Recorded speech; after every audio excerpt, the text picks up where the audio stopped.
이거 좀 심각한 뉴스일 것 같습니다. 어제 팍스뉴스에서 여론조사 결과를 발표를 했는데요. 가장 최근에 나온 조지아주 주지사 경선에 대한 여론조사 결과입니다. 결론은 이겁니다. 지금 캠프 주지사가 지지율 60%, 지난 3월 달에 조사할 때 50%였는데 10% 더 늘어났다고요. 데이비 퍼듀 전 연방 상원의원이 지지율이 28%, 지난 3월 달에는 39%였는데 28%로 줄어들었다. 11%나 줄어들었습니다. 그리고 난 아예 둘 보기 싫어, 다른 사람 뽑을래 하는 사람들이 오히려 4%에서 8%로 더 늘어난 이런 상황이 돼버렸다. 이게 심각한 이야기입니다. 여론조사 결과에 여러 가지 항목들이 나와 있었는데 제 관심을 끌었던 부분이 뭐였냐면은 트럼프 대통령이 데이비 퍼듀를 지지했기 때문에 나는 데이비 퍼듀를 지지하겠다라는 트럼프 대통령의 지지 선언이 본인한테 얼마만큼의 영향을 주었느냐라는 이야기에서 나 영향 받았다, 트럼프가 이 사람 찍으라고 그래서 찍었다라는 이런 식으로 이야기하는 사람이 37%였다라는 것이고요. 24%는 거꾸로 트럼프가 찍으라고 그래서 나는 싫어, 난 반대, 이렇게 한 사람이 24% 반대로 찍었다. 나는 트럼프가 하라는 대로 안 하고 반대로 했다. 이게 24%였다고 그러고요. 그리고 트럼프가 누구를 찍으라고 하건 말건 나는 아무 상관없었다. 내가 찍고 싶은 대로 찍었다라고 답한 사람이 36%였다고 합니다. 결국 트럼프 대통령의 영향력이 한 3분의 1 정도 수준밖에는, 이 조지아주 공화당원들한테 3분의 1 정도밖에는 영향을 주지 못하고 있다. 3분의 1이 작은 숫자는 아닙니다만 트럼프 대통령의 영향을 안 받는 사람이 3분의 2라는 게 그것이 이제 심각한 부분이 될 수 있다라는 이야기죠. 어쨌든 간에 조지아주는 그래서 결국 트럼프 대통령이 한 10명 정도 되는 후보들을 지지를 해놓은 상황인데, 그런데 실제로 실패하는 그런 경우들이 좀 여러 명 나올 수 있을지도 모른다. 다른 주들과 달리. 다른 주에서는 기껏해야 1명 정도씩밖에 안 나왔거든요. 그런데 조지아주에서는 여러 명이 나올지도 모른다. 이제 이런 예상들이 지금 나오고 있습니다. 그 중에 가장 1순위로 꼽히는 게 이제 데이비 퍼듀. 데이비 퍼듀가 이번에 브라이언 캠프를 이기기 어려울 것이다라는 이야기가 나오죠. 원래 현직 주지사는 프리미엄이 있습니다. 이 선거를 할 때 현직 주지사가 다음번 이제 재임을 하기 위해서 나올 때에는요, 항상 프리미엄이 있는데, 왜냐하면 주민들한테 다 알려져 있으니까, 주지사이기 때문에 이름 얼굴 다 알려져 있는 상황이기 때문에 다른 후보들에 비해서는 좀 더 유리한 것이고요. 주지사로 활동을 했던 3년에서 4년 사이 그 기간 동안 그 사람의 일을 잘했느냐 못했느냐의 수준이 아니라 특별히 스캔들만 없다면, 그러면 어지간하면은 현직 주지사가 유리해집니다. 이건 모든 주에서 다 마찬가지입니다. 특별히 스캔들만 없다면.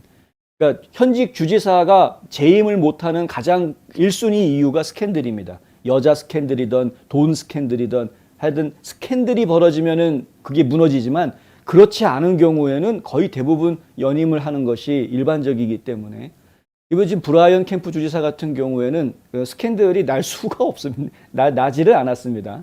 그러니까 그리고 또 정치적으로 경제적으로 조지아주를 살리는데 상당히 큰 긍정적인 일을 했다라는 평가를 받고 있기 때문에, 굳이 일 잘하고 있는 사람 뭐 특별히 스캔들이 있는 것도 아닌데 이 캠프를 왜 우리가 내려야 되느냐, 이제 이런 논리에 지금 부딪히고 있는 것이고요. 트럼프 대통령이 2020년 부정선거 문제를 바로잡지 않으면 안 된다라고 강하게 이야기를 하고 있음에도 불구하고, 캠프 주지사 선거 캠프 측에서는 2020년 부정선거라고 그래서 그 사태를 지금 파악을 해보고 그 부정선거가 발생하지 않게 하기 위해서 우리가 법을 만들지 않았느냐, 지금 이렇게 항변하고 있습니다. 그 법 만들었다가 막 여기저기에서 조지아주 보이콧하겠다고 전국적으로 난리가 났었고, 그러한 어려움들을 우리가 다 이겨내고 지금 이번에 선거를 새로 고친 법을 가지고 이번 선거를 치르게 됐는데, 근데 우리가 이미 선거 청렴성 법을 만들어 놓고 그 법을 추진하고 있는데도 지금도 부정선거 계속 이야기하면은 나보고 어쩌란 말이냐, 지금 이제 캠프 측에서는 이제 그렇게 항변하고 있는 상황이고요. 트럼프 대통령 측에서는 그거 가지고 부족하다. 그렇게 이야기하고는 있는데 그게 지금 먹히지는 않는 상황입니다. 이게 지금 상당히 애매하죠. 그리고 한 가지 더 이슈가 나오고 있는 것이 이제 조디 하이스 연방 하원 의원이 출마하고 있는 국무장관 선거인데요. 브래드 라펜스퍼거는 아주 그냥 뭡니까?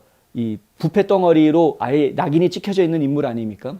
그런데 트럼프 대통령이 지지해주고 있는 조디 하이스 후보하고 라펜스퍼거하고 둘이 경쟁이 붙었는데 어떤 여론조사에서는 라펜스퍼거가 앞서고 어떤 여론조사에서는 조디 하이스가 앞서고 왔다 갔다 하면서 지금 결과를 예상하기 힘든 박빙의 승부를 좀 보이고 있는 그런 상황이다. 부정선거의 원흉이라고 이야기하는 브래드 라펜스퍼거를 조지아 공화당원들이 은근히 많이 지지하고 있더라. 희한하게도.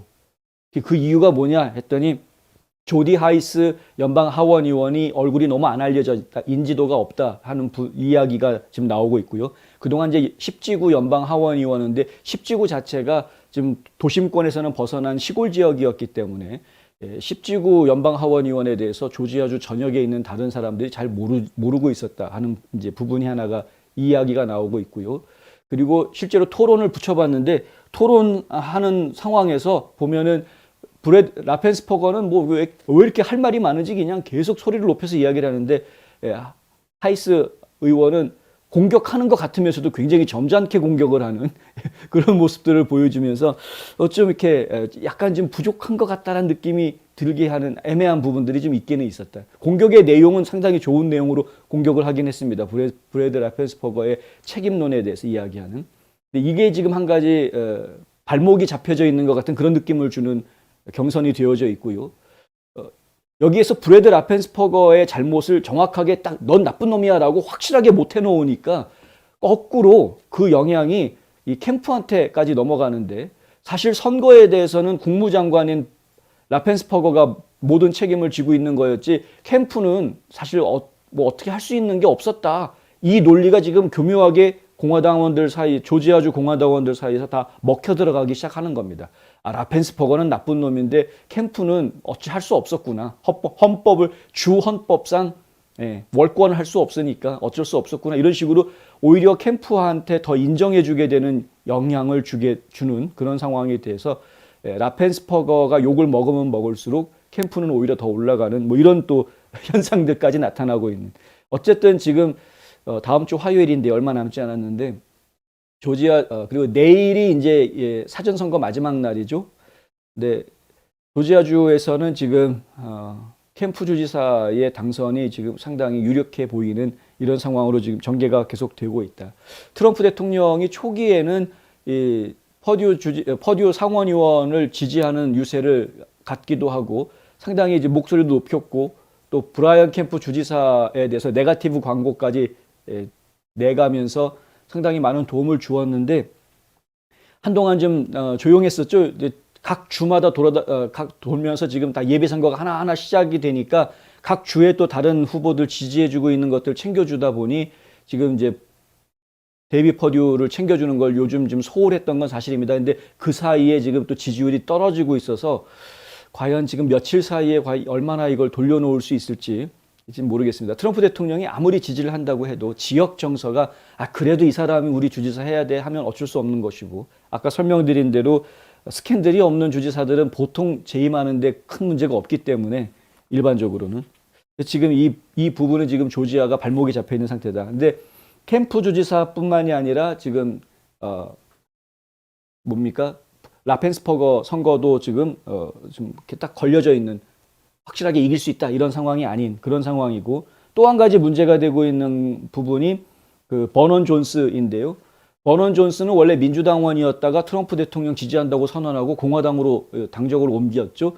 그리고 출마를 하기를 주지사 출마를 했었습니다. 처음에는 내가 당선되면은 159개 조지아주 모든 카운티에서 포렌식 감사하겠습니다 하면서 주지사 출마를 했는데 트럼프 대통령이 버넌을 지지하지 않고 있다가 갑자기 퍼듀를 지지하면서 이 버넌 존스가 입장을 바꾸죠. 주지사 선거에서 하차해가지고 10선거구 원래 조디 하이스 의원이 있었던 그 선거구로 연방 하원으로 출마하겠다 이렇게 입장을 바꾸게 됩니다. 그런데 처음에는 좀 나가는가 싶었더니 요즘 들어서 보면은 그 연방 하원 선거에서 떨어질 것 같다라는 이야기가 나오고 있습니다. 트럼프 대통령의 지지를 받았음에도 불구하고 10지구에서 떨어질 것 같다. 원래 연방 하원 10지구, 이 10선거구 지역은 트럼프 대통령에 대한 지지율이 굉장히 높은 지역이기 때문에 무난하게 당선이 될 거라고 생각을 했는데 지금 여차하면은 순위에서 탈락할 것 같다라는 그런 이야기들이 지금 나오고 있는 상황. 만약에 지금 말씀드린 세 가지 경선을 다 지게 되면 조지아 주에서만 3패가 나오게 되는 것인데 이 어느 주에서도 이런 일이 없었기 때문에 트럼프 대통령의 영향력에 상당히 큰 타격을 주게 될 것이다라는 이야기들이 지금 나오고 있습니다. 물론 이제 다른 후보들, 뭐 예를 들어서 허셜 워커 같은 경우에는 지금 뭐 타의 추종을 불허하는 1위를 계속 유지하고 있고요. 결국에는 이제 공화당 경선 무난히 통과할 것이고 실제로 연방 상원 선거에서도 라파엘 워녹을 이길 수 있을 것이다라는 전망까지 지금 나와 있는 상태입니다. 그런데 트럼프 대통령 지지받은 사람들이 승리할 수 있는 소식들도 그게 더 많죠, 사실은. 트럼프 대통령 지지받은 사람 중에 실패하는 사람보다 승리하는 사람이 훨씬 더 많죠. 현재까지 85대 3이니까. 그런데 그렇죠. 그렇게 하고 또 저희가 얼마 전에 인터뷰했던 제이크 에반스 후보 같은 경우에도 6선거구에서 1등을 할 것으로 이렇게 지금 이야기가 되고 있는 그런 상황입니다. 그러니까 이런 부분들을 놓고 이야기를 하면은 트럼프 대통령 영향력은 뭐 여전히 유지가 될 것은 분명은 한데, 근데 이제 명성에 금이 가는, 명성에 누가 끼쳐지는 그러한 상황이 조지아주에서 벌어질지도 모른다. 뭐 이런 이야기가 있다. 다음 주 화요일 선거 진행되고 수요일 날 결과가 발표가 될 텐데 저희가 좀 더 자세하게 또 저희 뉴스앤포스트가 있는 곳이 또 조지아주니까 좀 더 자세하게 소개해 드리도록 하겠습니다.